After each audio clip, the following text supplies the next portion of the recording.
तो ठीक है गाइस, लेट्स स्टार्ट। इस वीक पहले सेशन में हमने एक्सप्लोर किया था यूज़ स्टेट और यूज़ इफ़ेक्ट। आज के वीडियो में हम लाइक से यूज़ इफ़ेक्ट को ही एक्सप्लोर करेंगे और यूज़ रेड्यूसर के बारे में जानेंगे कि लाइक से यूज़ रेड्यूसर किस प्रॉब्लम को सॉल्व करता है, और एक या दो रिएक्ट 18 के हुक्स। ये जो रिएक्ट 18 के हुक्स हैं, ये ऐसा समझ लो यूज़ इफ़ेक्ट को रिप्लेस करते हैं सर्टेन वे में, ठीक है। और ऐसे बस आई थिंक एक ही हुक है, तो वो हम आज पढ़ेंगे, बाकी विल एक्सप्लोर लेटर। और यूज़ इफ़ेक्ट में जाने से पहले I will explain you this thing, like say art of crafting a like say perfect component. ठीक है, एक कंपोनेंट में क्या क्या चीज़ें होती हैं और तुम्हें अपने कंपोनेंट को किस तरह से डिज़ाइन करना चाहिए। Design not in terms of UI but in terms of code, क्योंकि हम लोग सिर्फ 5% कोड लिखते हैं, 95% कोड पूरा लाइब्रेरी का होता है। हम बस लाइब्रेरी को यूटिलाइज़ करते हैं, और अगर हम वही यूटिलाइजेशन सही से नहीं लिखेंगे तो फिर बहुत ही ज़्यादा मेस क्रिएट हो जाता है। ठीक है, तो पहले हम देख लेते हैं कि एक कंपोनेंट को हम कैसे क्रिएट करें सो दैट हमारी लाइफ इजी हो। कौन सी लाइफ? अगर कोई बग आए तो हम इजीली डिबग कर सकें, नए फीचर ऐड कर सकें। ठीक है, तो थोड़ा सा मैं इसको साइड में मूव करता हूँ क्योंकि यही मेन है जो मैं दिखाना चाहता हूँ। सो सबसे पहले जब भी तुमको कंपोनेंट क्रिएट करना हो, you have to make sure you create a folder, ठीक है, फॉर योर कंपोनेंट। तुम्हारा कंपोनेंट कभी भी ऐसे ही खुले में पड़ा नहीं रहेगा जैसे ये ऐप JSX है। दिस इज़ एक्सेप्शन, क्योंकि यहाँ पे बस दो ही कंपोनेंट्स है, main.jsx और app.jsx। आइडियली तो इनको भी एक फोल्डर के अंदर हमें मूव कर देना चाहिए। कभी भी कंपोनेंट्स इस तरह से खुले में नहीं पड़े रहेंगे, हर कंपोनेंट के लिए एक फ़ोल्डर होगा, और इस फोल्डर के अंदर कई सारे तरीके हैं, ठीक है, जिससे तुम अपने कंपोनेंट्स क्रिएट कर सकते हो। मैं जो तरीका यूज़ करता हूँ वो बता देता हूँ, और तुम अपने हिसाब से दूसरे तरीके यूज़ कर सकते हो। जनरली आई प्रेफर कि मैं सिंपली एक index.jsx फाइल बनाऊँ फॉर माई कंपोनेंट, और ये स्टेप्स फिक्स हैं। ठीक है, जैसे ही तुम कंपोनेंट बनाओगे वैसे ही तुमको अपने कंपोनेंट का थोड़ा कोड भी लिख देना है। Your component and export default your component return div, और एक क्लास भी तुमको अटैच कर देनी है, क्लास नेम। ठीक है, सो दैट तुम अंदर जितने भी एलिमेंट्स में क्लास नेम लगाओ वो तुम इससे सर्च कर लो। नेक्स्ट तुमको एक फ़ाइल बनानी है CSS के लिए, style.css, और सिंपली यहाँ पे अपनी वो क्लास ऐड कर दो और अपनी CSS फाइल इंपोर्ट कर लो।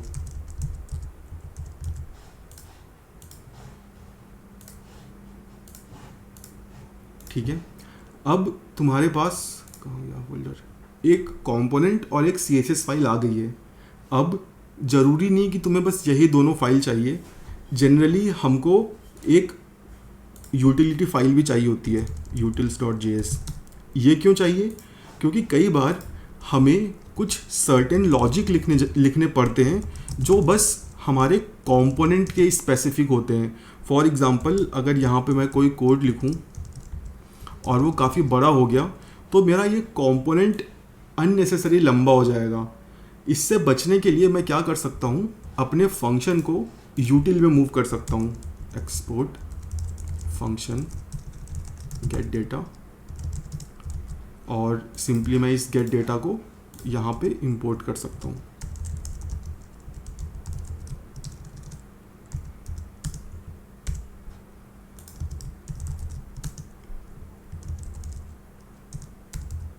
ठीक है, सी अभी मेरा ये कोड कितना सिंपल हो गया है।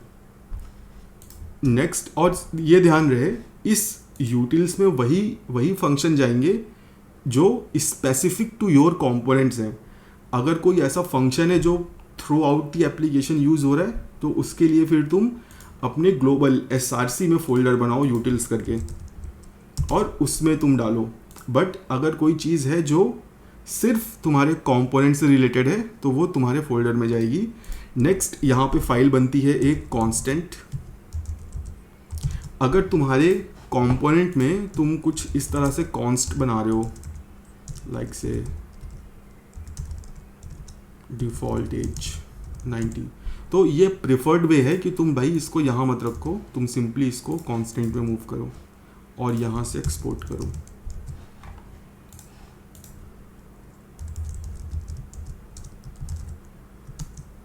ठीक है, अब ये सब चीज़ें हम क्यों कर रहे हैं, मैं इतनी मेहनत क्यों ही करूँ, इसलिए सो दैट कल को अगर कुछ यहाँ ऐड करना हो तो वो इजी हो, मुझे पूरा फ्लो, पूरे पीसेस एकदम लाइक से क्लीन और कंसाइज हो, मैं कहीं पर भी कुछ भी चीज़ ऐड कर सकूँ, डिबग ईजिली कर सकूँ। और अगेन अगर हम एक सर्टेन रूल फॉलो करते हैं तो वो हमेशा बेनिफिशियल ही होते हैं। ठीक है, और उसके बाद अगर तुम कोई हुक वगैरह क्रिएट करते हो फॉर योर कंपोनेंट तो जनरली वो भी तुम यहीं पे रख सकते हो अपने। अभी अगर हम रिडक्स में काम कर रहे होते तो रिडक्स की स्लाइस वगैरह भी आजकल लोग कंपोनेंट के पास ही रखते हैं। ठीक है, तो ये बेनिफिट होते हैं। अब ये था फोल्डर स्ट्रक्चर की। अब बात करते हैं अपने कोड स्ट्रक्चर की कि मेरा कोड स्ट्रक्चर कैसा होना चाहिए। तो तुम्हारा जो कंपोनेंट है, एक कंपोनेंट के पास कई सारी चीज़ें होती हैं। जो सबसे पहली चीज़ होती है वो होती है इंपोर्ट। तो तुम्हें अपने इंपोर्ट्स को भी ऑर्गेनाइज करके रखना है, तुम्हें एक ऑर्डर फॉलो करना है। लाइक से फॉर एग्जांपल सबसे पहले तुम थर्ड पार्टी लाइब्रेरीज इंपोर्ट करोगे। ठीक है, कोई भी थर्ड पार्टी लाइब्रेरीज वो हमेशा टॉप में जाएंगी। फिर तुम वो फाइल्स जो तुम्हारे कोड में हैं, फंक्शंस, ये सारी चीज़ें। नेक्स्ट तुम कॉन्स्टेंट्स इंपोर्ट करोगे और एट दी एंड तुम स्टाइल्स इंपोर्ट करोगे और हर कैटेगरी के बाद एक लाइन का स्पेस होगा। फॉर एग्जांपल अगर मेरे पास 3-4 थर्ड पार्टी इंपोर्ट होते तो वो कुछ इस तरह से होते और वन लाइन से वो सेपरेट आउट होते, सो दैट मैं डिफ्रेंशिएट कर सकूं कहाँ पे कौन सा इंपोर्ट है। ठीक है, नंबर 1 चीज़ ये हमेशा फॉलो करनी है। सेकंड, जो भी तुम्हारा कंपोनेंट है उसमें तुम्हारी सबसे पहली लाइन होनी चाहिए प्रॉप्स डिस्ट्रक्चरिंग। ठीक है, क्यों? सो दैट मैं जान सकूं कि मेरे कंपोनेंट में कितनी चीज़ें यूज़ हो रही हैं इस प्रॉप से। ठीक है, अदरवाइज अगर मैं हर जगह प्रॉप्स डॉट करके निकालूंगा तो मुझे पता ही नहीं चलेगा कितनी चीज़ें यूज़ हो रही हैं। तो हमेशा सबसे पहले प्रॉप्स डिस्ट्रक्चर करने हैं। देन अगर तुम्हारे पास रिडक्स है और तुम रिडक्स वगैरह यूज़ कर रहे हो तो तुम्हें रिडक्स से सारा डेटा लेके आ जाना है। ये सेकंड काम होगा। थर्ड काम होगा यूज़ स्टेट कॉल्स। ठीक है, उसके बाद फिर तुम्हारे कस्टम हुक्स वगैरह, कस्टम हुक्स कॉल जो हम आगे आने वाले टाइम में देखेंगे। और फिर तुम्हारे वो यूज़ इफ़ेक्ट्स, सारे यूज़ इफ़ेक्ट्स एक साथ होंगे ऊपर नीचे, लाइक से एक ऑर्डर में यूज़ इफ़ेक्ट के बीच में कुछ नहीं जाएगा। सो दैट मैं अभी भी लोगों को देखता हूँ सीनियर डेवलपर्स, ठीक है, वो क्या करते हैं, ऊपर 2 यूज़ इफ़ेक्ट लिखा, नीचे 2 इफ़ेक्ट लिखे और बीच में कई सारे फंक्शन और वेरिएबल हैं। अब इससे होता क्या है, जब नेक्स्ट पर्सन डिबग करेगा उसे लगेगा इस कोड में बस 2 ही यूज़ इफ़ेक्ट हैं, बट नीचे एक कोने में पड़ा रहता है। तो this is very problematic thing. तुम्हें सारे यूज़ इफ़ेक्ट्स लिखने हैं और फिर उसके बाद तुम्हारे खुद के फंक्शंस जो तुम बनाओगे। ठीक है, और at the end variables derived from state. कई बार ऐसा होता है कि हम स्टेट वेरिएबल को डायरेक्टली नहीं यूज़ करते हैं, स्टेट वेरिएबल को हम थोड़ा ट्रांसफॉर्म कर लेते हैं। फॉर एग्जांपल अगर मेरे स्टेट वेरिएबल में स्कोर है तो मैं स्कोर के आगे कुछ ऐड करता हूँ, लाइक से इस तरह से। ठीक है, जनरली लोग क्या करते हैं, यही चीज़ JSX में डाल देते हैं, बट ऐसा नहीं करना। तुम्हारी ये जो JSX फाइल है यहाँ पे ज़ीरो लॉजिक होना चाहिए, ज़ीरो। ठीक है, सिर्फ वेरिएबल यहाँ पे यूज़ होंगे। ठीक है, मेरे नज़र में, मेरे लिए, this is my personal view, अगर JSX में तुमने एक टर्नरी लिख दिया तो that's a crime.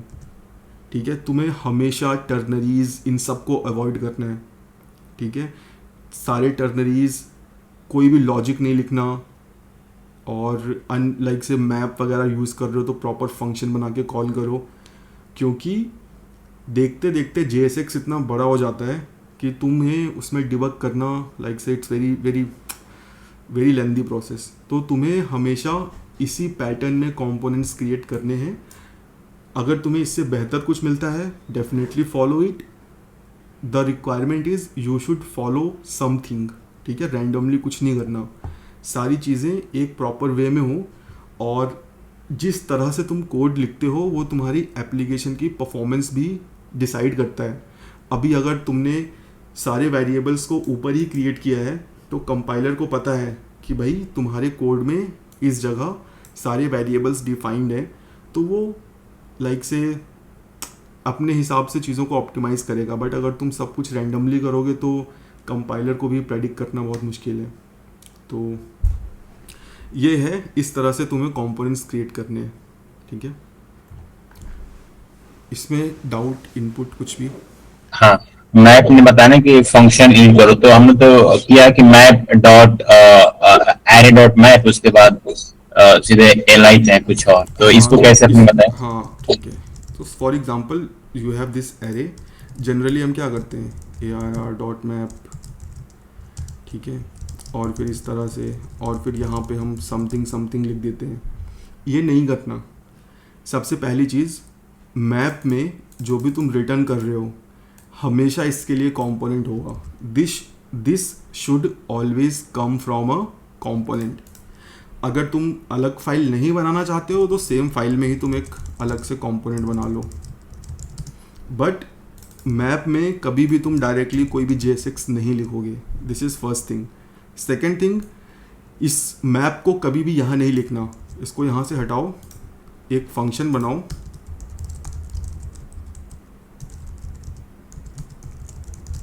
And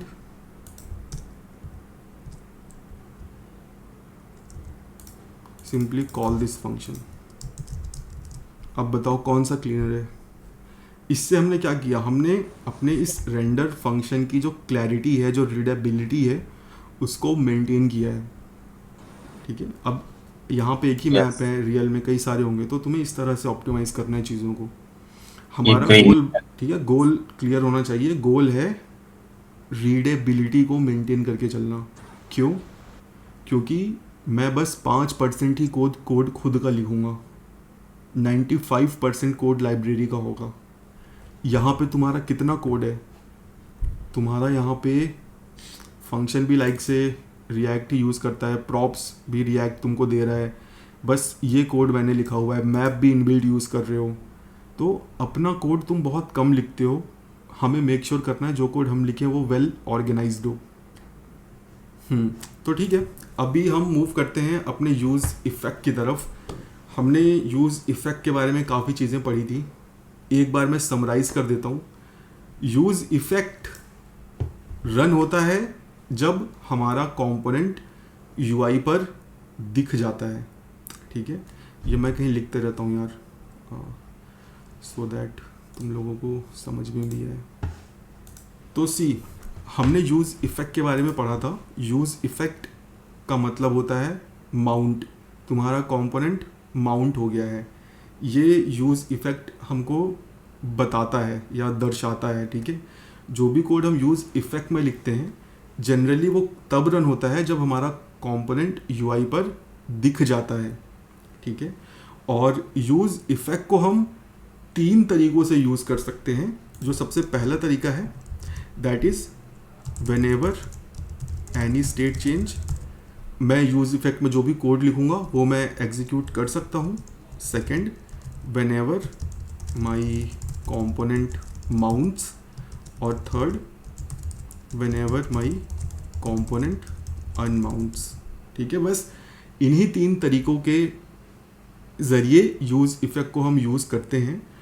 react recommend करता है यूज़ इफ़ेक्ट को हम तभी यूज़ करें जब हमें रिएक्ट के वर्ल्ड से बाहर का डेटा चाहिए हो। फॉर एग्ज़ाम्पल लोकल स्टोरेज में कोई डेटा पड़ा है, कोई एपीआई कॉल लगानी है, कोई सॉकेट कनेक्शन बनाना है, इन सब चीज़ों के लिए यूज़ इफ़ेक्ट बना है। यूज़ इफ़ेक्ट को हमें ओवर यूज़ नहीं करना, ठीक है। तो आज पहले हम देखेंगे यूज़ इफ़ेक्ट का ओवर यूज़ क्या है, कहाँ कहाँ हम अवॉइड कर सकते हैं, और लाइक से देन यूज़ रिड्यूसर। सो हमने क्या पढ़ा था यूज़ इफ़ेक्ट के बारे में कि यूज़ इफ़ेक्ट कॉल होता है जब मेरा कंपोनेंट यूआई पर दिख जाता है। अगर मैं इस ऐप कंपोनेंट के कोड को अपने दिमाग में समझूं कि पहले क्या चल रहा होगा, सबसे पहले लाइन नंबर 8 एग्जीक्यूट होगी। कैसे? रिएक्ट इंटरनली मेरे ऐप कंपोनेंट को कुछ इस तरह से कॉल करेगा, मेरे ऐप कंपोनेंट के ऑब्जेक्ट्स बनेंगे, स्टेट्स, मेरी स्टेट का स्नैपशॉट लिया जाएगा, ठीक है, इस तरह से सोचना है। और फिर यूज़ इफ़ेक्ट के अंदर जो भी कोड मैंने लिखा है वो शेड्यूल हो जाएगा कहीं पे जाके कि ये रन करना है, फंक्शंस वगैरह एनालाइज होंगे, JSX वगैरह बनेगा, मेरा ये JSX UI पर दिखेगा।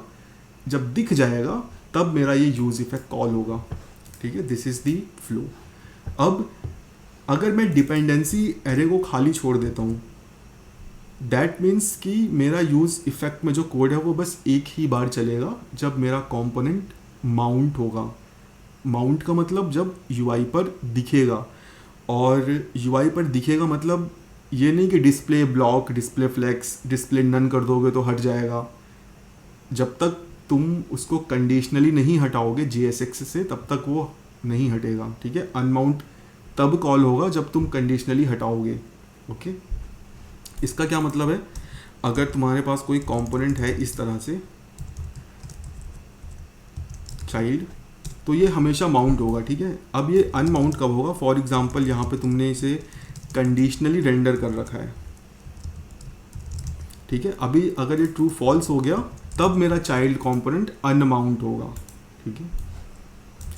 तो अभी मैं इंक्रीज पे क्लिक करूँगा तो कंसोल में कुछ भी लॉग नहीं हो रहा, ठीक है। क्यों? क्योंकि मैंने डिपेंडेंसी एरे में कुछ पास नहीं किया है। अभी अगर मैं काउंट को पास कर दूं, दैट मीन्स मैं चाहता हूं कि ये पीस ऑफ कोड हर बार एग्जीक्यूट हो जब जब काउंट चेंज हो। तो अभी मैं क्लिक करूंगा, देखो काउंट चेंज्ड, ठीक है। यहाँ पे मैं काउंट की वैल्यू भी दिखा देता हूँ, सी, ठीक है। और एक यूज़ इफ़ेक्ट हम बना लेते हैं with empty dependency, component mounted, see. और लेट मी चेक कि I can show you the behaviour कि ये UI बनने के बाद दिखता है, मतलब UI दिखने के बाद ये यूज़ इफ़ेक्ट कॉल होता है। मैं यहाँ पे एक और स्टेट बनाता हूँ, const MSG set MSG use state no message, और इस मैसेज को मैं UI पर दिखा देता हूँ MSG, ठीक है। और सेट मैसेज को मैं कॉल करता हूँ यहाँ पर,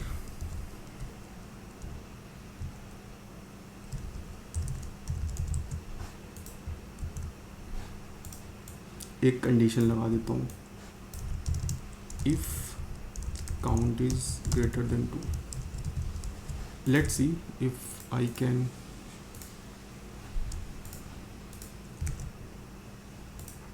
सी ये नो मैसेज को ना बहुत ध्यान से देखना, 3 पहले होगा, मैसेज बाद में चेंज होगा, ठीक है।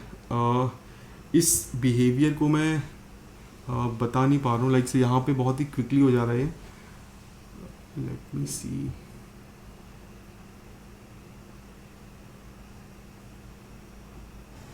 ठीक है, यहाँ पर डिमॉन्स्ट्रेट अभी नहीं कर पाऊँगा मैं, इसमें मैं टाइम नहीं दूंगा। बेसिकली तुमको बस यही दिमाग में रखना है कि ये कोड सीक्वेंशली नहीं चलता, ये शेड्यूल हो जाता है जब UI रेंडर हो जाता है, UI पे चीज़ें दिख जाती हैं तब यूज़ इफ़ेक्ट कॉल होता है, ठीक है। और डिपेंडेंसी एरे में जो भी तुम पास करोगे अगर वो चेंज होगा तो तुम्हारा कंपोनेंट लाइक से जो तुमने यूज़ इफ़ेक्ट में लिखा होगा वो कोड एग्जीक्यूट होगा। जैसे मैंने यहाँ पे कंसोल लिखा हुआ है, हर स्टेट चेंज में वो अपडेट हो रहा है, अब इस डिपेंडेंसी एरे में तुमको ये बात हमेशा ध्यान रखनी है कि तुम इसमें हमेशा प्रिमिटिव वैल्यू पास करो, ठीक है। प्रिमिटिव स्ट्रिंग, नंबर, बूलियन, नल, अनडिफाइंड, इसमें तुम अवॉइड करो कि तुम एरे, ऑब्जेक्ट, फंक्शन पास ना करो। क्यों? क्योंकि रेफरेंसेस पे चीज़ें चलती हैं। अभी देखो, अगर मैं यहाँ पे एक एम्प्टी ऑब्जेक्ट पास कर दूँ, अब तुम्हें लगेगा कि यार ये एम्प्टी ऑब्जेक्ट तो हमेशा एम्प्टी ही रहेगा, ठीक है। बट सी, अगर मैं इसको रिफ्रेश करूँ, देखो मेरा हर बार काउंट चेंज कॉल हो रहा है। क्यों? क्योंकि हर काउंट चेंज पे मेरे ऑब्जेक्ट का नया रेफरेंस बन रहा है और हर बार मेरा यूज इफेक्ट कॉल हो रहा है। तो यहाँ पे अगर ऑब्जेक्ट को डाल रहे हो तो मेक श्योर कि तुम्हारा ऑब्जेक्ट चेंज ना हो रहा हो, ठीक है। इसे जैसे मैंने यहाँ पे बना लिया और अभी मैं डाल सकता हूँ, ठीक है, क्योंकि अभी मुझे पता है कि ये लाइक से नहीं चेंज होगा। और अगर तुमको कई बार चीज़ें ऐसी होती हैं कि तुम्हें डेटा ऑब्जेक्ट के अंदर होता है, ठीक है, कई सारे, तो मैं क्या करता हूँ, ऑब्जेक्ट के अंदर से डेटा निकाल लेता हूँ। फॉर एग्जांपल मेरे पास कोई नेस्टेड ऑब्जेक्ट है, ठीक है, मैंने वैल्यू नाम दे दिया obj.xyz.asd समथिंग समथिंग, कहीं पे भी मेरा डेटा होगा मैं उस डेटा को निकालूंगा और उस प्रिमिटिव वैल्यू को डिपेंडेंसी एरे में डालूंगा। ऑब्जेक्ट में हमेशा अवॉइड करूंगा, ओके। नेक्स्ट चीज़, हमें एरेज अवॉइड करनी है, ठीक है। हम कई बार एरे डाल देते हैं, एरे अवॉइड करना है। अगर एरे डाल ही रहे हो तो मैं प्रेफर करता हूँ कि मैं डॉट लेंथ कर दूँ, सो दैट अगर एरे का रेफरेंस चेंज भी हो, अगर लेंथ चेंज नहीं हो रही तो जनरली मैं नहीं चाहता रीरेंडर हो या मैं नहीं चाहता मेरा यूज इफेक्ट कॉल हो, तो मैं लेंथ पास कर दूंगा, ठीक है। और कई बार क्या करते हैं, हम फंक्शन क्रिएट करते हैं कुछ इस तरह से,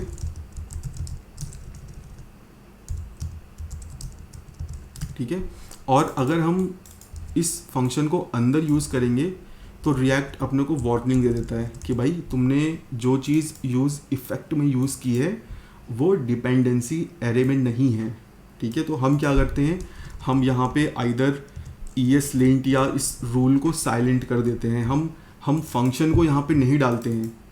जनरली ट्राई करो कि ये फंक्शन को तुम अंदर मूव कर सको, सो दैट तुमको डिपेंडेंसी एरे में ना डालना पड़े।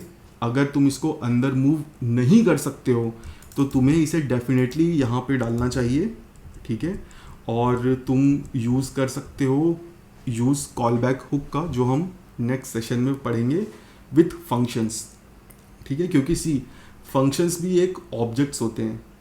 अभी अगर मेरा कंपोनेंट री रेंडर होगा तो हर बार एक नया XYZ बनेगा, और अगर हर बार नया XYZ बनेगा, तुमने उसको यहाँ डाला होगा तो हर बार यूज इफेक्ट कॉल होगा।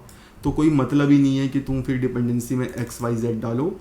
इस प्रॉब्लम को यूज़ कॉल बैक सॉल्व करता है, जो हम नेक्स्ट सेशन में पढ़ेंगे। But for now dependency array में तुम्हें हमेशा प्रिमिटिव वैल्यूज़ डालनी है, नॉन प्रिमिटिव हमेशा अवॉइड करने हैं। और अगर फंक्शंस, एरेज, ऑब्जेक्ट्स तुमको यूज़ करने हैं तो सी, क्या तुम वो वैल्यू को डिराइव कर पा रहे हो। अगर हाँ तो वो डिराइव्ड वैल्यू यूज़ करो, otherwise you have to use either react.memo, react.callback to get the cached value, so that तुम unnecessary calls को prevent कर पाओ। तो डिपेंडेंसी एरे में भाई बस इतना ही है, ठीक है। तुमको बस कोशिश करनी है कि यहाँ पे प्रिमिटिव वैल्यू डालो, बस आंख बंद करके प्रिमिटिव वैल्यू डालो। मोस्ट ऑफ द केसेस में तुम्हें कभी बग देखने को नहीं मिलेगा अगर तुमने सही से यहाँ डेटा वेटा पास किया है।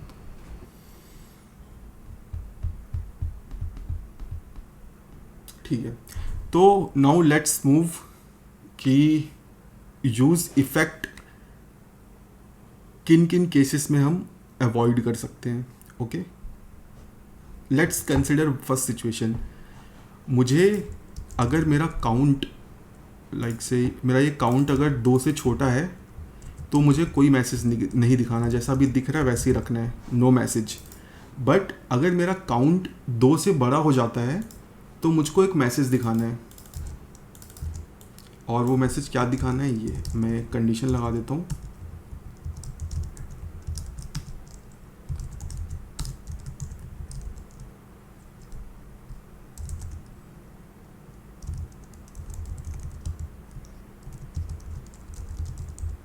ठीक है, refresh it.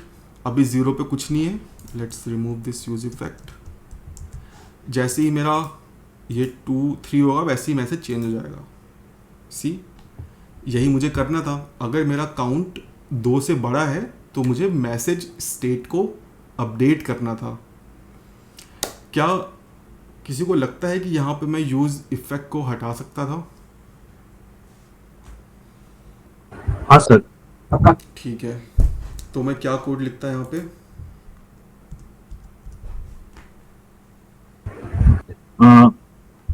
const message yes,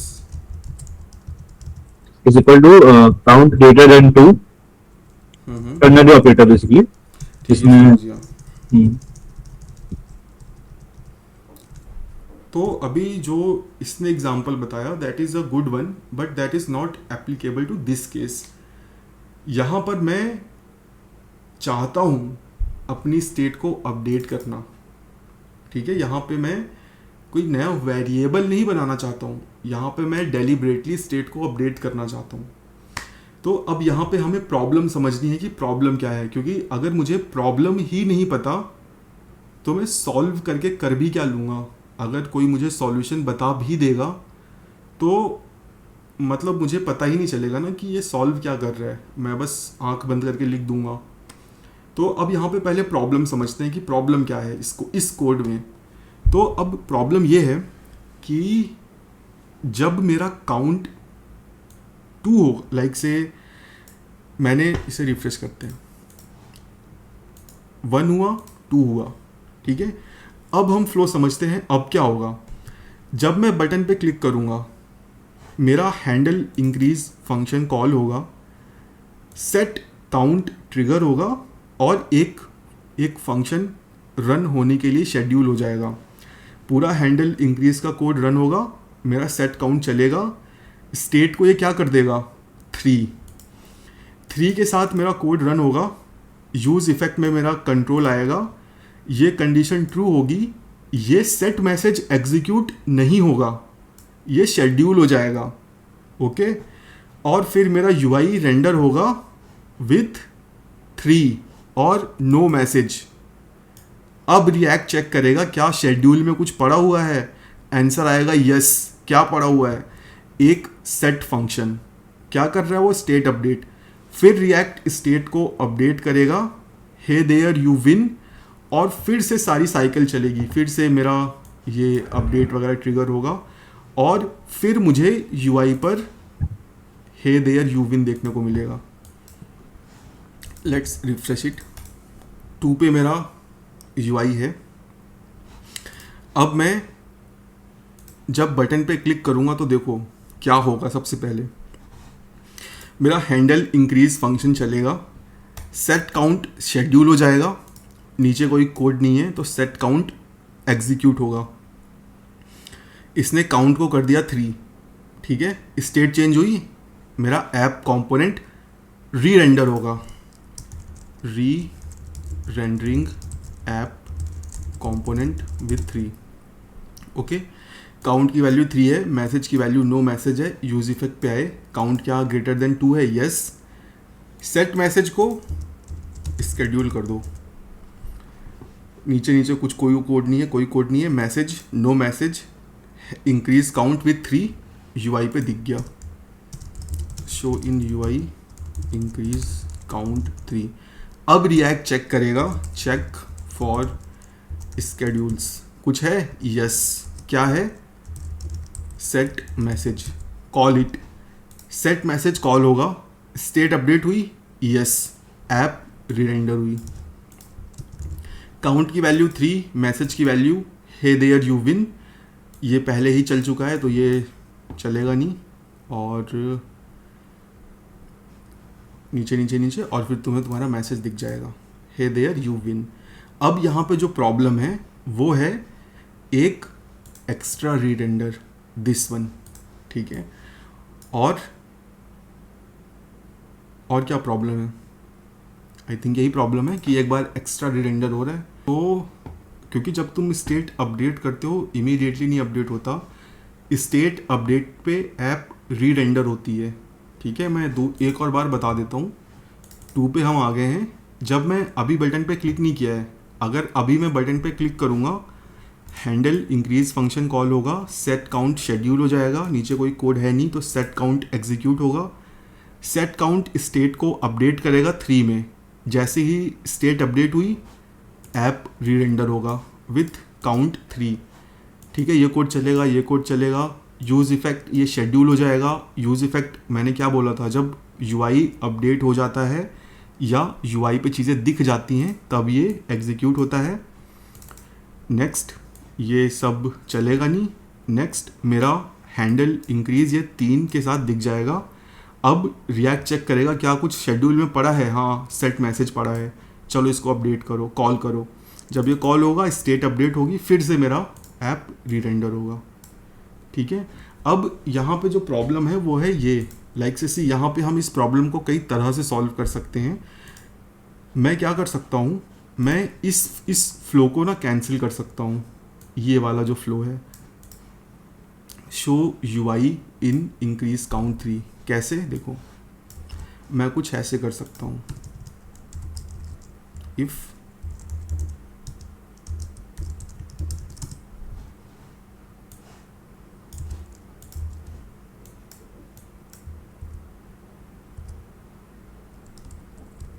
let's remove this.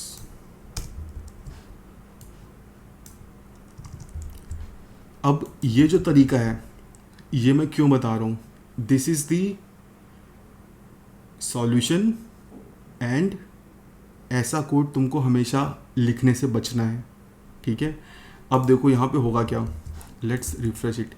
1 किया, 2 किया, अभी जब मैं क्लिक करूँगा ये 3 होगा और 3 के साथ ऐप रेंडर होगी, ये कंडीशन ट्रू होगी। यहीं पे मेरा सेट मैसेज कॉल हो जाएगा और रिएक्ट इतना इंटेलिजेंट है कि वो नीचे का कोड एग्जीक्यूट नहीं करेगा। अगर वो एग्जीक्यूट करता भी है तो वो यूआई पे चीज़ों को नहीं दिखाएगा। तुमने नीचे का जो यूआई अपडेशन का लॉजिक था वो तुमने स्किप कर दिया। ठीक है, तुमने डायरेक्टली सेट मैसेज कॉल किया। रिएक्ट को जब भी सेट मैसेज या सेटर फंक्शन दिखता है, कोई स्टेट अपडेट होती है, रिएक्ट इमीडिएटली जो भी यूआई अपडेट्स के ऑपरेशन है सब कैंसिल आउट कर देता है। ठीक है, इस केस में एक्स्ट्रा रिरेंडर बच गया। बट तुमको ये सॉल्यूशन हमेशा क्यों अवॉइड करना है, क्योंकि अगर गलती से भी तुमने ये कंडीशन मिस कर दी तो तुम्हारी एप्लीकेशन इनफाइनाइट लूप में चली जाएगी। ठीक है, सी एरर आने लगी। तो always avoid calling setter function directly in your component. Okay, ये तुमको हमेशा मेक श्योर करना है। ठीक है, अगर कॉल कर रहे हो, yes you can call based on some condition, जैसे मैंने यहाँ पे किया है, बिकॉज आई नो कि ये कोड क्या कर रहा है। बट अगर तुम सर्टेन नहीं हो, अवॉइड दिस। ये क्लियर है तुमको? Yes sir. ओके, नाउ अब अदर सॉल्यूशन जो बाकी लोगों ने सजेस्ट किए, तुमको ये कंडीशन भी लगाने की ज़रूरत नहीं है। तुम सिंपली इस कोड को यहाँ पे भी मूव कर सकते हो। अब तुमको यहाँ पे ये करना पड़ेगा, कॉन्स्ट न्यू काउंट सी। अब तुम्हारे मैसेज और काउंट एक साथ अपडेट होंगे, तो तुमने यहाँ पे यूज इफेक्ट को अवॉइड कर दिया। This is second solution. Third solution क्या है, इसको यहाँ से हटाओ। तुम अब स्टेट को भी यहाँ से हटा सकते हो। तुम सिंपली डायरेक्टली मैसेज बना लो। मैं सिंपली यस नो लिख दे रहा हूँ। ठीक है, कोई स्टेट इन्वॉल्व नहीं है यहाँ पे। ठीक है, so these are the situations जहाँ पे तुम यूज इफेक्ट को अवॉइड कर सकते हो। इस प्रोसेस के लिए एक वर्ड है जिसको बोलते हैं डिराइव्ड डेटा और ट्रांसफॉर्म्ड डेटा। ठीक है, जनरली हम जैसे कुछ सेलेक्ट हुआ तो सेलेक्ट पे फिल्टर आइटम वगैरह निकालते हैं स्टेट से अलग यूज इफेक्ट में, तो वो सब नहीं करना। तुम डायरेक्टली इस तरह से निकाल सकते हो। मैंने कुछ और तरीके नोट किए हैं. Transforming data, do not use effect. See, जैसे हमारे पास कुछ टू डूज़ हों और मैं टू डूज़ के चेंज पे विजिबल टू डूज़ को लाइक से अलग से कैलकुलेट करूं. ठीक है, इस कोड को मैं सिंपली ऐसे भी लिख सकता हूं. मुझे किसी यूज़ इफ़ेक्ट की ज़रूरत नहीं है. मैं सिंपली इसको हटा के यहाँ से इस तरह से कर सकता हूँ.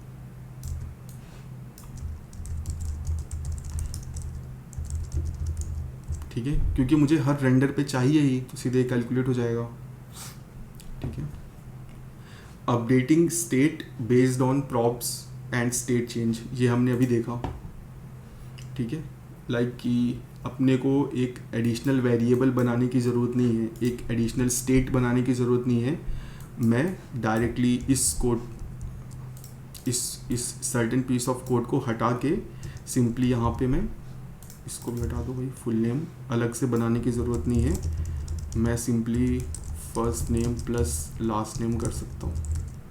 ठीक है.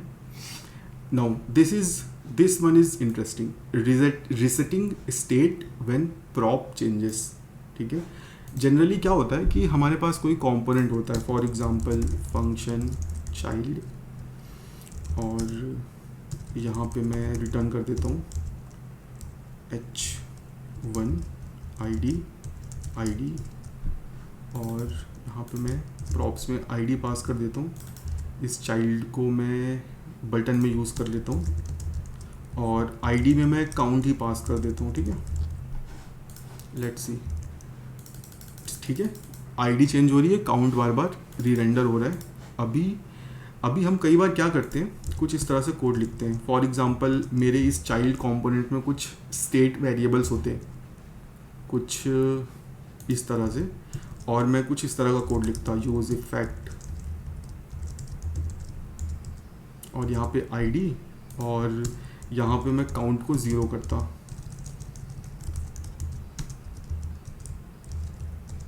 ठीक है, यहाँ पे मैं क्या कर रहा हूँ, id के चेंज पे काउंट को 0 कर रहा हूँ. अब ये काउंट लोकली है. ठीक है, चाइल्ड काउंट, ऐसा इसको ऊपर वाला मत समझ लेना, ये स्पेसिफिक टू चाइल्ड कंपोनेंट है. ठीक है, मैं सिंपली id के चेंज पे सेट काउंट को 0 कर रहा हूँ. अभी मैं यहाँ से ये चीज़ भी अवॉइड कर सकता हूँ. मुझे पता है मुझे स्टेट को 0 करना है, तो मैं सिंपली यहाँ पे की प्रॉप पास कर दूंगा id. रिएक्ट में यूनिक एलिमेंट्स आइडेंटिफाई होते हैं की प्रॉप से. ठीक है, अभी मैंने की यहाँ पे लगा दिया id. क्या बोल रहा है ये, id इज़ नॉट अच्छा काउंट. ठीक है, तो अभी क्या होगा, मैं जितनी बार भी काउंट को चेंज करूँगा मेरा नया चाइल्ड कंपोनेंट बनेगा और ऑटोमेटिकली हर स्टेट रिसेट हो जाएगी. मुझे बस ध्यान ये रखना है कि मैं सारी स्टेट को रिसेट कराना चाहता हूँ. अभी अगर यहाँ पे एक दूसरी स्टेट होती और अगर मैं इसको रीसेट नहीं कराना चाहता हूँ तो ये तरीका नहीं काम करेगा, तब मुझे ये लिखना ही पड़ेगा. ठीक है, अगर सारी स्टेट्स को रीसेट कराना है तब मैं सिंपली की यूज़ कर सकता हूँ. ठीक है, दिस इज़ वन वे जहाँ पे हमें यूज़ इफेक्ट को अवॉइड करना है. एडजस्टिंग स्टेट्स ये तो हमने देख ही लिया, फिल्टर वाला. और notifying to parent component about state change.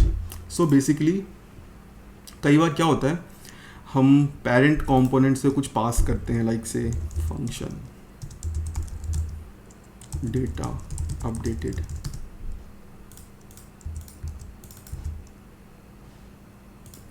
इसको चाइल्ड में पास कर देता हूँ.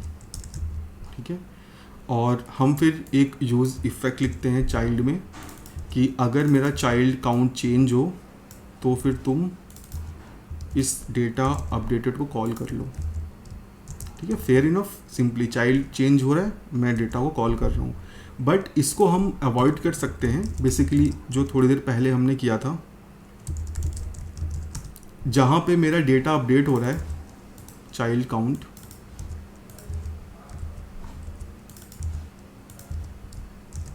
मैं वहीं पे इस डेटा अपडेटेड को कॉल कर सकता हूँ. मुझे अलग से यूज़ इफेक्ट लिखने की ज़रूरत नहीं है.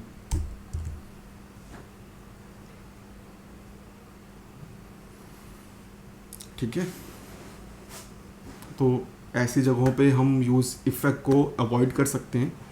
हमारे पास दो और सिचुएशंस हैं, ठीक है। Subscribing to external resource. अब ये क्या चीज़ है? ये सबसे पॉपुलर वे है जो अब तक हम यूज़ करते आए हैं, माइट भी तुम लोग करते भी होगे। Let me show you. हम यही अगर फॉर एग्जांपल मुझे कुछ ऐसा करना है, use effect document dot add event listener click handle click,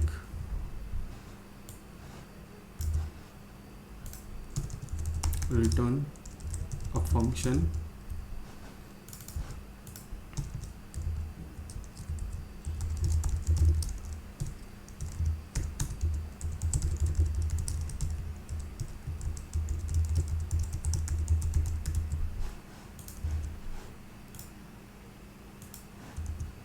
ठीक है। सी कहीं पे भी क्लिक कर रहा हूँ तो कंसोल हो रहा है।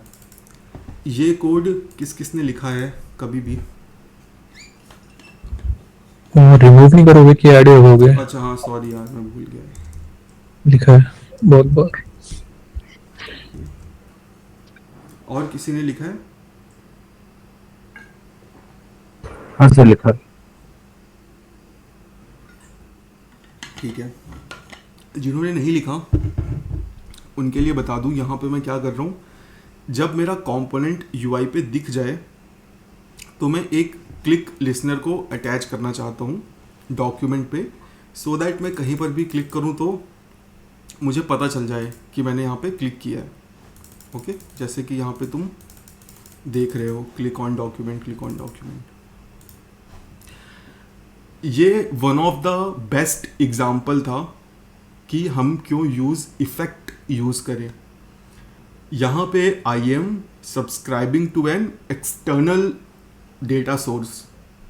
अब ये जो क्लिक लिसनर है ये रिएक्ट की दुनिया में नहीं है, ये रिएक्ट के कंट्रोल से बाहर है। इसी चीज़ों के लिए इफ़ेक्ट्स बने हैं, ठीक है, ऐसी चीज़ों के लिए।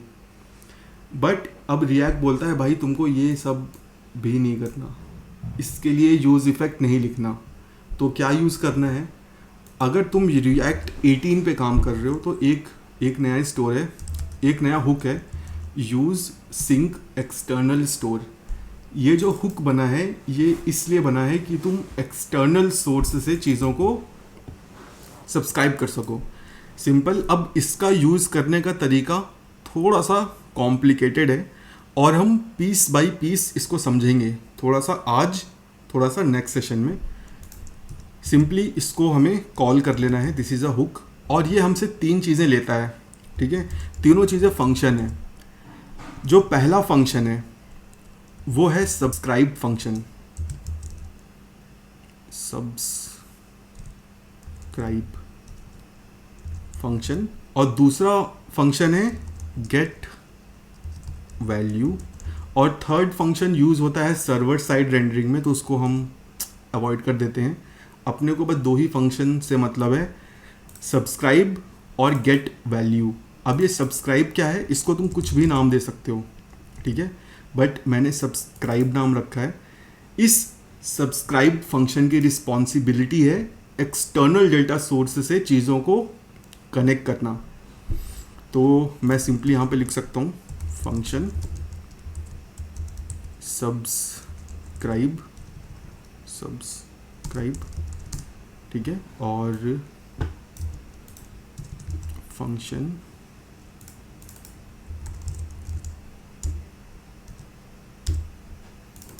Get value. गेट वैल्यू का काम है, कोई अगर इनिशियल वैल्यू तुमको चाहिए एक्सटर्नल सोर्स से तो उसको रिटर्न करना।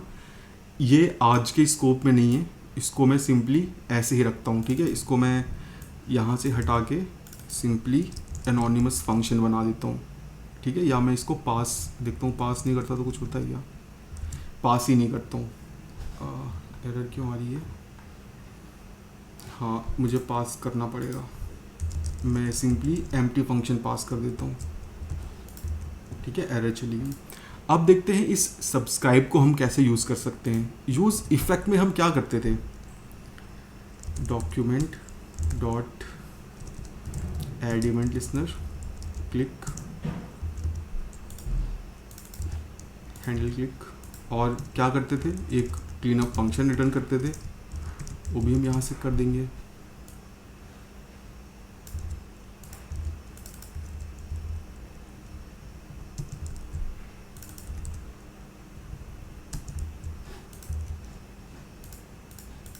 सी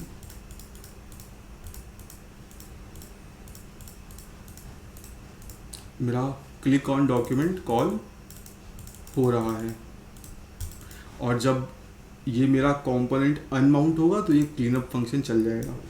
तो अभी अगर हम एक्सटर्नल डेटा सोर्स से कोई कनेक्शन बनाने के लिए यूज़ इफेक्ट यूज़ करते थे, तो अब वो भी करने की ज़रूरत नहीं है। ठीक है, we can use sync external store.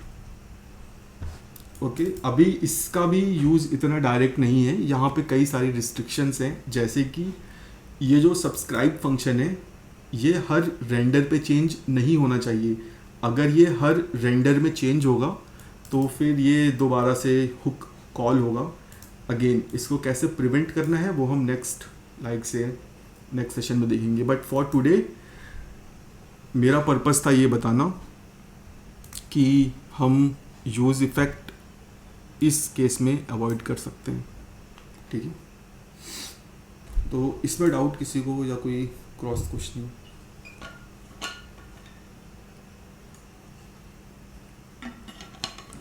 Similar like ये इवेंट का एग्जांपल लिया, वैसे और कौन से सिनेरियोज में यूज कर सकते हैं? मतलब जैसे लोकल स्टोरेज से तुमको डेटा गेट करना है, ठीक है, you can use this one.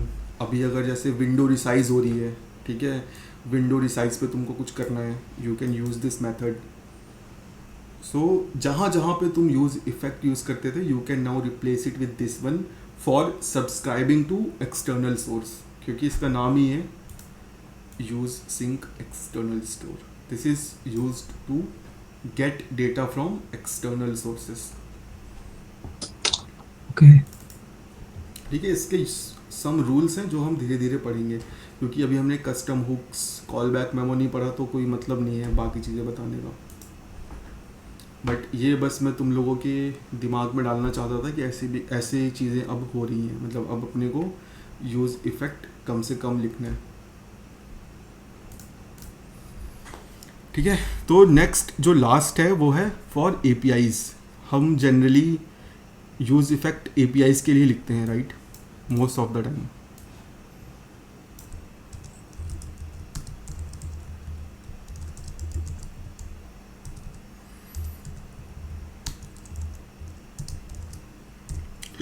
ठीक है, हम ऐसे ही करते हैं। तो अब React 18 अभी तक कोई दिक्कत नहीं थी, React 17 तक कोई दिक्कत नहीं थी।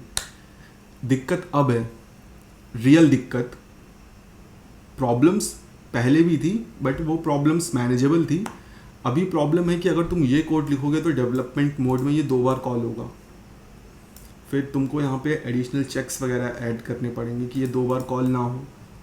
तो रिएक्ट रिकमेंड करता है कि भाई APIs कॉल्स का जो भी लॉजिक है वो तुम अपना खुद का कस्टम हुक बनाओ, फॉर एग्जांपल यूज़ नेटवर्क, और तुम उस कस्टम हुक में ये सारी चीज़ें मूव कर दो। क्यों? सो दैट तुम्हारा कंपोनेंट क्लीन रहे। एक कंपोनेंट में बस दिखाने की चीज़ें होनी चाहिए, कंपोनेंट में कभी भी कोई लॉजिक नहीं होना चाहिए। लॉजिक तुमको सारा दूसरी फाइल्स में लिखना है। जो कस्टम हुक्स हैं, कस्टम हुक्स हम इसीलिए यूज़ करते हैं कि हम मेजॉरिटी ऑफ लॉजिक कंपोनेंट से हटा सकें। ठीक है, तो कस्टम हुक हम नेक्स्ट सेशन में पढ़ेंगे, तो वहाँ पे हम ये देखेंगे कि कैसे हम यूज़ इफ़ेक्ट की चीज़ें कस्टम हुक में मूव कर सकते हैं। बट रिएक्ट ये खुद रिकमेंड करता है कि हम यूज़ इफ़ेक्ट में APIs कॉल को डायरेक्टली कॉल ना करें। एटलीस्ट बहुत सारी थर्ड पार्टी लाइब्रेरीज़ हैं जो अपने को हेल्प करती हैं इस API कॉल को यहाँ से निकालने में। बेसिकली हम डायरेक्टली डेटा ला सकते हैं कुछ इस तरह से, ठीक है। अगर टाइम रहा तो मैं बताऊंगा, अदरवाइज जब हम पढ़ेंगे राउटर, रिएक्ट राउटर, तो अभी रिएक्ट राउटर में भी डेटा फेचिंग की कैपेबिलिटीज़ आ गई हैं। हम without using any library, without using use effect, हम सिंपली डायरेक्टली इस तरह से एपीआई कॉल कर सकते हैं, ठीक है। तो अब अगर किसी के मन में सवाल उठ रहा हो ऐसे एपीआई कॉल लगाने का क्या बेनिफिट, क्या नुकसान है, तो इसके दो नुकसान हैं। एक नुकसान जो बहुत पहले से चला रहा है, अभी अगर तुम इस कोड को दिमाग में एग्जीक्यूट करो तो क्या होगा, पहले ऐप कंपोनेंट की सब चीज़ एग्जीक्यूट होगी, ये फेच इमीडिएटली तो चलेगा ही नहीं, पहले तो सारी चीज़ें यूआई पे दिखेंगी, जब यूआई पे दिख जाएगा फिर जाके फेच एग्जीक्यूट होगा। So this is a problem. I want to fetch data as soon as possible, but यहाँ पे तो पहले यूआई पे नो डेटा दिखेगा या लोडर दिखेगा, फिर मेरा डेटा कहीं जाके फेच होगा, तो दिस इज़ अ प्रॉब्लम। इसीलिए अपने को यूज़ इफेक्ट में एपीआई कॉल अवॉइड करनी चाहिए। और अनदर रीज़न रिएक्ट 18 में 2 बार कॉल होगा, ठीक है। तो ये हम आगे आने वाले सेशन में देखेंगे।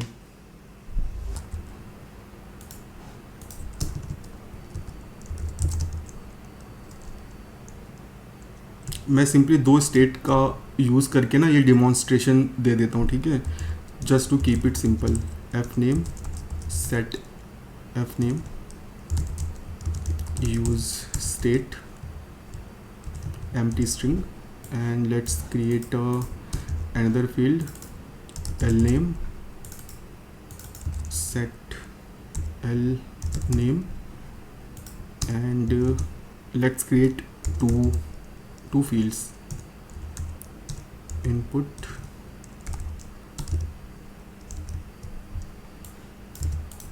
for first name and last name, and on press of a button, like say we will simply show a message, and on input handle f name,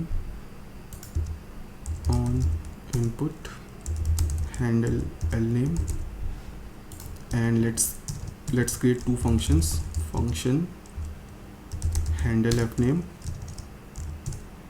इसमें मुझे क्या मिलेगा, event, and what I will do, set F name E dot target dot value, straight forward, and same function handle l name, set l name, and let's show f name and l name in the UI. Message को let's leave it, that's not necessary, ठीक है। जो भी मैं type कर रहा हूँ UI पे दिख रहा है, बट जनरली इतना छोटा कोड नहीं होता ना भाई। कल को मेरे पास कई सारी फील्ड्स आ जाएंगी, लाइक से मुझे नाम भी चाहिए, एड्रेस भी चाहिए, ईमेल भी चाहिए, फ़ोन नंबर भी चाहिए। So by using all these use state we will increase the complexity of our component. So instead, generally what people does, they simply get rid of individual use state and they create a constant of type object, like say form, set form, use state, and they simply initialize with empty object f name and l name, ठीक है। और फिर क्या करते हैं वो इस F form dot, और यहाँ पे मैं डिस्ट्रक्चर नहीं कर रहा हूँ क्योंकि यहाँ पे 2 ही चीज़ें हैं, और यहाँ पे बार बार मुझे set F name L name अलग अलग नहीं करना। I can simply call set form, और instead of this I can destructure my object form and pass like say L name and similarly F name. Okay, let's refresh it. Everything works.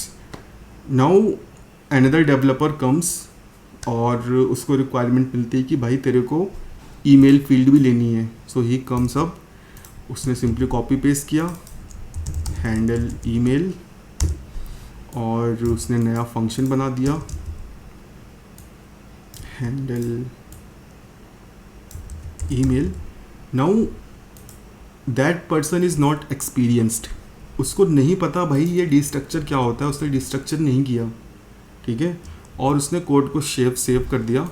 और अभी मैं कर रहा हूँ तो ये हो रहा है क्यों? Okay, let's email and let's form.email, ठीक है, और यहाँ पे मैं ईमेल लिख भी देता हूँ। और यहाँ पर ये तरीका काम करेगा, ठीक है। यहाँ पे एक और मिस्टेक मुझे करनी पड़ेगी कि अब जो नया बंदा आया है उसको भाई डाउट आ गया कि यार ये मैं नया ऑब्जेक्ट क्यों बना रहा हूँ यहाँ पे, why I am setting a new object, why don't I do this, form.email is equal to, उसे लगा कि ऊपर जो कोड है भाई सीनियर्स ने क्या गंद मचा रखी है, लेट्स क्लीन इट, तो उसने कोड को क्लीन कर दिया, ठीक है। उसको लगा कि भाई यही सही तरीका है, ठीक है। ऊपर जो कोड था उसने सबको रिवर्ट कर दिया, बोला भाई ये तो बेकार है, ऐसे कौन करता है। Now let's go to UI, first name last name चल रहे हैं बट ईमेल नहीं चल रहा। क्यों नहीं चल रहा ईमेल? अब ईमेल इसलिए नहीं चल रहा क्योंकि भाई ये जो फॉर्म मेरा ऑब्जेक्ट है इसका जो रेफरेंस है वो अपडेट ही नहीं हो रहा। मैं सेट फॉर्म में सेम वही फॉर्म का रेफरेंस भेज रहा हूँ जो मेरे पास पहले से था, इसी वजह से रिएक्ट अपडेट को ट्रिगर ही नहीं कर पा रहा। अगर मैं ऑब्जेक्ट को स्टेट में रखता हूँ तो I have to make sure कि मैं हर बार एक नया ऑब्जेक्ट बना के भेजूँ। अभी अगर मैं इसको रन करूँगा तो सही चलेगा। ओके, अच्छा, इसको मुझे डिस्ट्रक्चर करना पड़ेगा, ठीक है। अभी देखो ये सही चल रहा है। तो this is the complexity in using objects, ठीक है। तो यूज रेड्यूसर दो प्रॉब्लम को सॉल्व करता है। यूज रेड्यूसर यूज स्टेट का बड़ा भाई है, ठीक है। यूज रेड्यूसर बोलता है भाई अगर तुम्हारे पास खूब सारी स्टेट्स हैं तो तुम मुझको यूज कर लो instead of using objects and different state variables. Use reducer का सिंटेक्स क्या है? सिंपली यूज रेड्यूसर हुक को कॉल करो instead of use state. Use reducer तुमसे दो चीज़ें लेता है। क्या दो चीज़ें? एक फंक्शन और दूसरी इनिशियल स्टेट। इनिशियल स्टेट, अब मेरी इनिशियल स्टेट क्या है? वही जो मैं यूज स्टेट में पास कर रहा था, एफ नेम और एल नेम, और अभी तो ईमेल भी आ गया है, ठीक है। और ये जो फंक्शन है, इस फंक्शन को लोग बोलते हैं रेड्यूसर फंक्शन। मैं भी इसे नाम दे देता हूँ रेड्यूसर फंक्शन। इसको तुम अपने पसंद का कोई भी नाम दे सकते हो। इस फंक्शन को तुम दूसरी फाइल में बना सकते हो, कहीं पे भी बनाओ, कोई फ़र्क नहीं पड़ता। बस तुमको इसको यहाँ पे इंपोर्ट करके पास करना पड़ेगा। मैं इस फाइल के टॉप में बना देता हूँ रेड्यूसर फंक्शन। अब ये रेड्यूसर फंक्शन करेगा क्या? रेड्यूसर फंक्शन को हमने as a callback pass किया है, ठीक है, एज अ कॉल बैक। जब यूज रेड्यूसर इस रेड्यूसर फंक्शन को कॉल करेगा तो अपने को दो चीज़ें मिलेंगी, प्रीवियस स्टेट और न्यू वैल्यू, ठीक है। Previous state, new value. Previous state जो पहले थी, नई वैल्यू जो मैं भेजूंगा। अब मैं यहाँ पे क्या कर सकता हूँ, ये ऑब्जेक्ट में ही रहे, लाइक से ये ऑब्जेक्ट हो सकती है, एक इंटीजर हो सकती है, ये वो है जो तुम भेजोगे, ठीक है। कहाँ से भेजोगे? जब तुम, कहाँ गया, सेट फॉर्म को कॉल करोगे।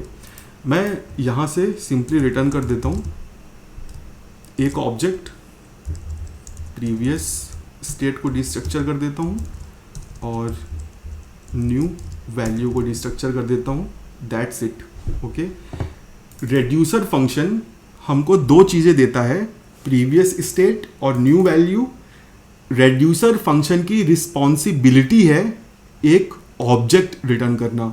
जो ऑब्जेक्ट हम यूज रेड्यूसर फंक्शन से रिटर्न करते हैं, रेड्यूसर फंक्शन से, वो ऑब्जेक्ट ही तुम्हारी स्टेट होती है। यहाँ से मैं ये जो ऑब्जेक्ट रिटर्न कर रहा हूँ, this is my state, okay. और इसको अपडेट कैसे करना है, सेम सेट फॉर्म मैं कॉल ही कर रहा हूँ। अब मुझे हर बार डिस्ट्रक्चर करने की ज़रूरत नहीं है।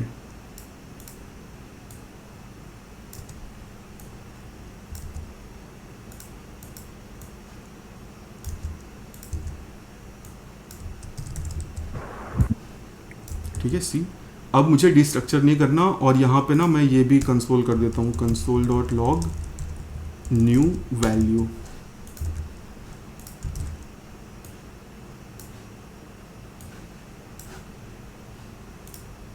सी एफ नेम अभी अगर मैं ईमेल में लिखूंगा तो ईमेल w, ठीक है। सी जो भी मैं सेट फॉर्म में पास कर रहा हूँ वही मुझे यहाँ न्यू वैल्यू में मिल रहा है। This is use reducer we simply use it to reduce complexity that comes due to use of multiple use states। अभी अगर तुम सीख रहे हो यूज reducer, इतना बहुत है, ठीक है। You can use it as per this example कुछ टाइम तक। इसका एक एडवांस यूजेस भी है, you can use it just like Redux, ठीक है। मैं वो भी क्विकली बता देता हूँ कैसे। अभी मान लो तुम हर बार एक ऑब्जेक्ट भेज रहे हो, बट यार तुम चाह रहे हो कि अभी मैं ऑब्जेक्ट वाला तरीका नहीं चाहता हूँ, मैं चाहता हूँ कि मैं बताऊँ कि मैं क्या अपडेट करना चाहता हूँ और वो वैल्यू भेजूँ। तो तुम कुछ इस तरह से भी कर सकते हो। फॉर एग्जाम्पल अब देखो तुम्हें हर बार एफ नेम एल नेम ये भी भेजना पड़ रहा है, राइट। तो यू कैन डू दिस, तुम इसको पेलोड बोल दो कि भाई दिस इज़ दी पेलोड, ठीक है। अब ये पेलोड किसका है, तुम यहाँ पे टाइप में भेज दो कि भाई this is what F name,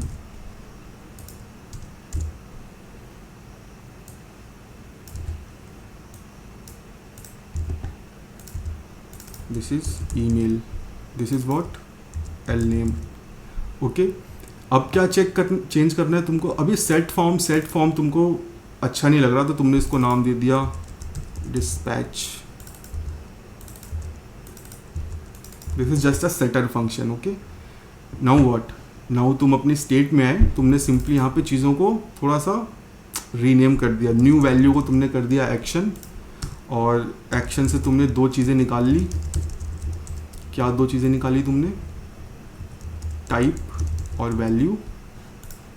और सिंपली तुमने, अब देखो रेड्यूसर फंक्शन हमेशा स्टेट ऑब्जेक्ट को रिटर्न करेगा, तो तुम नीचे सिंपली रिटर्न कर दो प्रीवियस स्टेट। भाई अगर मैं कुछ नहीं रिटर्न करता हूँ तो जो स्टेट आई है वही रिटर्न हो जाए।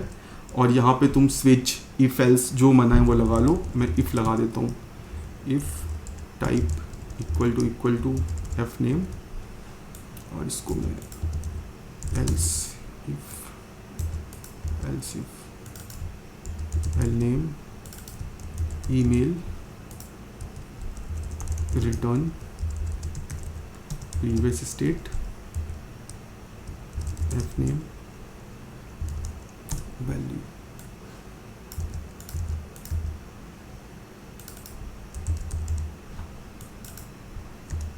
सो this is something like Redux में भी हम एक्शंस बनाते हैं, चीज़ों को डिस्पैच करते हैं। तो this reducer function mimics the reducer file of Redux, ठीक है। और this dispatch mimics the dispatching of an action. This object represent an action, मैं एक एक्शन को डिस्पैच कर रहा हूँ। अभी मैं सिंपली सेव करता हूँ, ब्राउज़र में चलते हैं। सी कुछ नहीं हो रहा, क्यों कुछ नहीं हो रहा, क्या मिस कर दिया मैंने? बताओ गाइस, क्या मिस किया मैंने? पेलोड तो भेजा है, टाइप भी भेजा है। यहाँ पे लॉग लगाते हैं, एक्शन को देखते हैं क्या आ रहा है।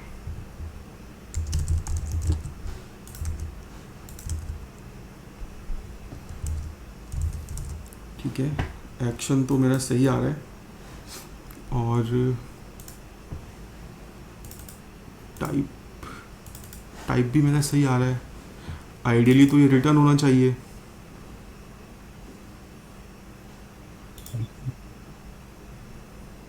तो क्या इशू हो रहा है? बेसिकली यूआई मेरा रेंडर नहीं हो रहा। तो नीचे देख लीजिए डिव में क्या है। नीड भी फॉर्म, फॉर्म को कंसोल करके देखता हूँ ना क्या आ रहा है।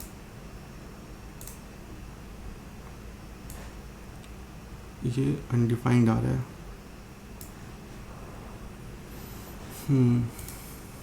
एरो फंक्शन से कॉल करना है।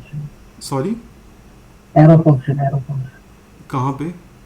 सर आप यहाँ पे पहले भेज रहे हो, क्या वैल्यू को फैच कर रहे हो, फिर उल्टा नहीं हो जाएगा? नहीं समझा मैं।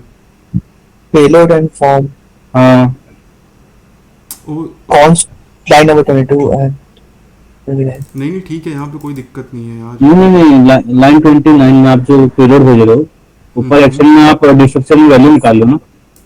हाँ ये सही है। अच्छा नहीं सर, payload. हाँ सॉरी पता चल गया मुझे। Okay. सी ठीक है, यूआई भी अपडेट हो रहा है। So this is use of use reducer. ठीक है, simply to minimize the complexity of multiple use state और to mimic the use of Redux. अब यहाँ पे सवाल उठता है, क्या यूज रेड्यूसर रिप्लेसमेंट है रिडक्स का? तो आंसर है नहीं। यूज रेड्यूसर कभी भी रिडक्स को रिप्लेस नहीं कर सकता। रिडक्स तुम्हें बहुत सारे टूल्स देता है, डिबगिंग टूल्स देता है, उसके अलावा पूरा एक वो स्टैंड अलोन सिस्टम है खुद में।